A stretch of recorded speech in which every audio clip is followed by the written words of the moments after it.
Bing बो तन सस्ते न से तार चिपक गई छाती से माम बिंग बिंग बो तन सस्ते न से तन तार है ढीली कौन कसे कौन कसे कौन कसे कौन कसे कौन कसे कौन कसे कौन कसे. So hi everyone, welcome back again to my channel Informatica Hub. I hope you guys are doing absolutely fine, and today you are here in order to know something regarding Cognizant Gen Z profile, because I have seen the thumbnail and the title. So if you want to know about this, I'm not talking here right now about Gen Z next. I will be talking about Gen Z profile. So if you are new to this channel, you can subscribe also if you like my video, and if you don't like my video, put up a dislike button and also comment that I wasted your time.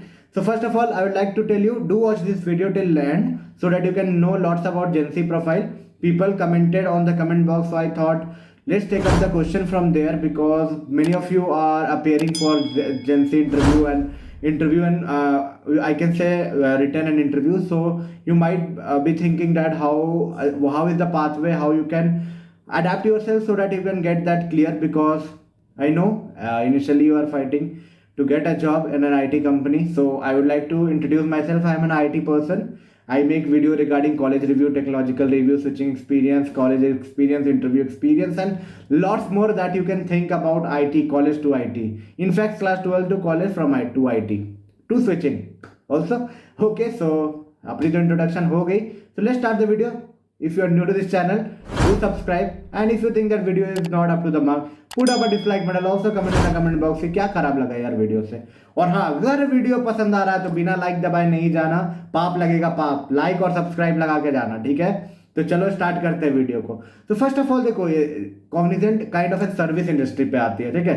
Category अगर हम लोग Cognizant के लिए, तो service industry के categories में आती है, like TCS, Wipro, Infosys, Capgemini, Accenture के कैटेगरीज में आप ले सकते हो.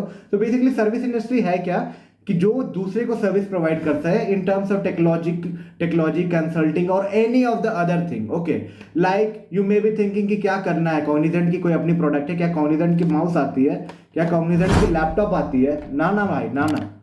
प्रोडक्ट पे काम आपको नहीं करना. बेसिकली किसी प्रोडक्ट कंपनी के लिए आपको सर्विस प्रोवाइड करते हैं वो लोग.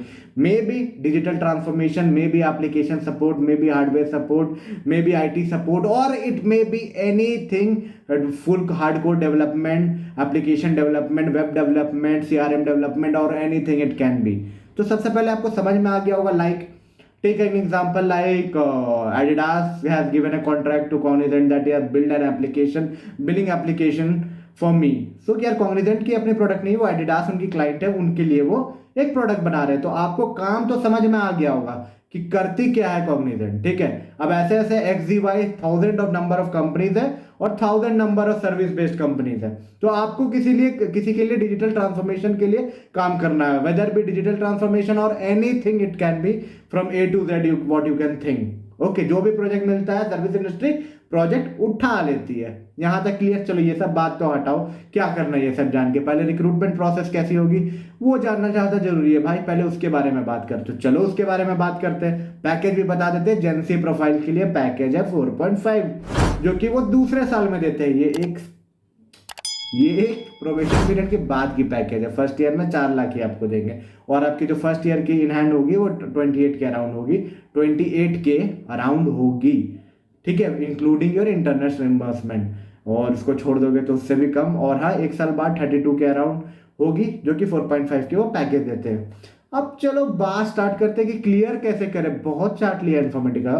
तो चलो स्टार्ट करते हैं. तो देखो, क्लियर करने की सिंपल वे है कैसे आप जा सकते हो जेन ज़ी प्रोफाइल के लिए. जेन ज़ी नेक्स्ट के बारे में बाद में बात करेंगे, आप लोगों की जेन ज़ी की रिस्पॉन्स देख के. तो पहले जेन ज़ी प्रोफाइल के लिए अगर आप जा रहे हो तो एमकेट पे ये बाबू टेस्ट लेने वाले हैं. एमकेट की टेस्ट कैसे होती है, अगर आपने 1-2 टेस्ट दे रखा है तो आपको पता होगा.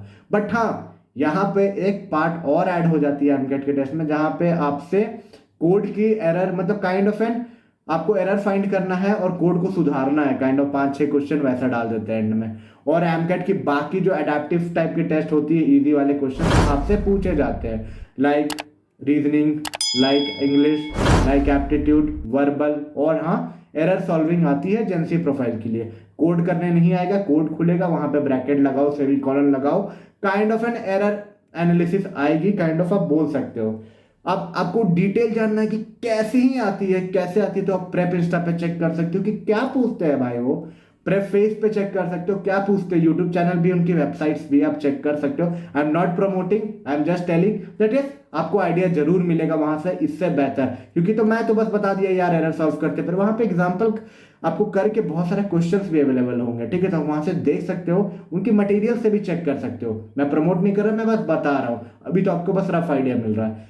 अगर आप ये पार्ट को क्लियर कर लेते हो, then you are called for an interview bro, so congratulation. The next step is interview. अब आप सोचोगे कि टेक्निकल होगी, एचआर होगी, तो ऐसा यहाँ कुछ नहीं होता। यहाँ बस एक इंटरव्यू होती है। एक इंटरव्यू तो थोड़ा लंबा होता है कॉग्निजेंट में, एज कम्पेयर टू एसेंचर वैसेंचर से कंपेयर करेंगे तो थोड़ा लंबा इंटरव्यू होती है। तो क्या क्या चीजों पे आपको तैयार रहना है कॉग्निजेंट के इंटरव्यू के पहले, तो ये बातें को समझना बहुत जरूरी है। सबसे पहले अपने कॉन्फिडेंस को तैयार कर लो, बिकॉज एज अ फ्रेशर आप जा रहे हो, आप डरना मत ज्यादा। act, I am not telling, try to show them that yes, you are a person who are very much interested to learn new things, to adapt towards different technology, and yes, you want to make your career in technology and ITs. Okay, try to prove this thing. After, try to show them that you know a little bit about codings, programming, oops, concept and all. They will not ever expect that you are a hardcore developer. वो expect भी नहीं कर रहे, so you don't have to show that also. You just need to show that this kind of projects I have made. ये सब projects में मैंने ये किया, वो किया, ये किया, ये टेक्नोलॉजी यूज किया, ये कोड यहाँ से उठाया था, ये कोड वहां से उठाया था, कोड को ऐसे चेंज किया, ये वाले को इंपोर्ट किया, ये वाले को छोड़ा, सारी की फंक्शन उठा के पकड़ लेना। मॉड्यूल्स जो भी इंप्लीमेंट करते हो, कोड कैसे लिखे हो। अब मैं एक सजेशन दूंगा, एकदम प्रॉपर सजेशन, बात सुन के रखो। अगर आपको इंटरव्यू को अपने तरफ ड्राइव करना है, अपने तरफ ड्राइव करने का मतलब क्या हुआ, देखो इंटरव्यू दो तरह से ड्राइव होती है। या तो आप उसको चलाओ, गाड़ी चलाने को समझ रहे हो ना, या तो आप चला लो, या तो इंटरव्यूअर को चलाने दो। एज अ फ्रेशर आपके पास इतनी अपॉर्चुनिटी होती है कि आप खुद चला लो गाड़ी, अपने इंटरव्यू को अपने तरफ पेव करो। पेव कैसे करोगे, रिज्यूमे में वही सब मेंशन करो जो आपको आता है, प्रोजेक्ट के बारे में मेंशन करो जो आप किए हो, और हाँ, प्रोजेक्ट की वॉक थ्रू इतने अच्छे से कर लो कि आप इंटरव्यूअर को उठा के ले जाओ प्रोजेक्ट की तरफ। प्रोजेक्ट की तरफ ले जाने के बाद इंटरव्यूअर को 15 मिनट वहीं उलझा के रखो, और हाँ, ऐसा एक्सप्लेन करो इन terms of technicals and all कि यार इंटरव्यूअर आपसे पूरा खुश हो जाए। खुश हो जाए इसका मतलब क्या हुआ भाई, मतलब कि सेटिस्फाइड हो जाए। Interviewer should see that yes he would be capable of doing the things, ऐसा आपको दिखाना है। बाकी तो यार क्या पैरामीटर पे जज करते हैं, ऐसा नहीं, बहुत बार मैं दूसरे वीडियो में बहुत कुछ बोला हूं कि हाँ पैरामीटर ऑफ जजमेंट अलग है, बट अपने हिसाब से आपको तो बेस्ट देना है ना। आफ्टर दैट प्रोजेक्ट पे अगर आप बात कर लोगे, प्रोजेक्ट के अंदर घुस घुस के क्या किए हो ये बता दोगे in terms of technical things, you would be in a better part, मतलब technically you are in a better part. अब क्या सीन है ब्रो, यहां तक अगर आप कर लिए, ऊप्स कॉन्सेप्ट रेडी रखना, ऊप्स कॉन्सेप्ट के सारे कॉन्सेप्ट को एकदम रिवाइज करके बैठना। जरूर वो क्वेश्चन पूछेंगे कि आपको आती है कि नहीं ऊप्स कॉन्सेप्ट, और यहां तक अगर आप चले जाते हो, so they will ask something related to your branch, IT branches, non IT branches के बारे में बात करेंगे वो। अब यहाँ तक भी करने के बाद आपके इंटरव्यूअर बहुत सारे कंक्लूजन, एचआर क्वेश्चन, क्या किए हो कॉलेज में, कैसे करते हो कॉलेज में, क्या मतलब कि क्या क्या मतलब कि क्या क्या पार्टिसिपेशन एक्टिव, क्या क्या कैसे एक्टिव हो, ये सारे क्वेश्चन वो लोग पूछेंगे। और हाँ, ये सब क्वेश्चन दिल पे नहीं लेने का, दिल पे मतलब कि वो सबसे सिलेक्शन मतलब कि होती है, बट हाँ that is a kind of an formal question जो उनको पूछना ही है। सबसे पहला सवाल जो कि मैं शुरू में छोड़ दिया, अपने बारे में एक्सप्लेन अच्छे से करो, टेल मी अबाउट योरसेल्फ, थोड़ा सा टेक्निकल स्टफ डालो कि क्या बनना चाहते हो, क्या करना चाहते हो in future. After that marks पे ज्यादा फोकस मत करना कि I am a 9 pointer bro, I am a 6 pointer, no don't lose I दैवसा पे फोकस मत करो।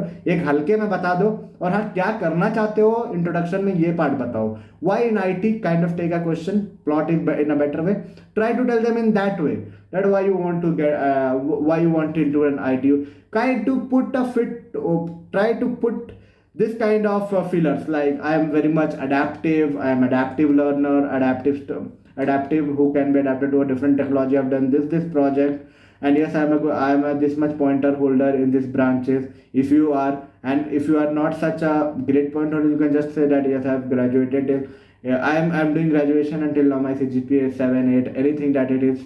So you might understand what I want to mean.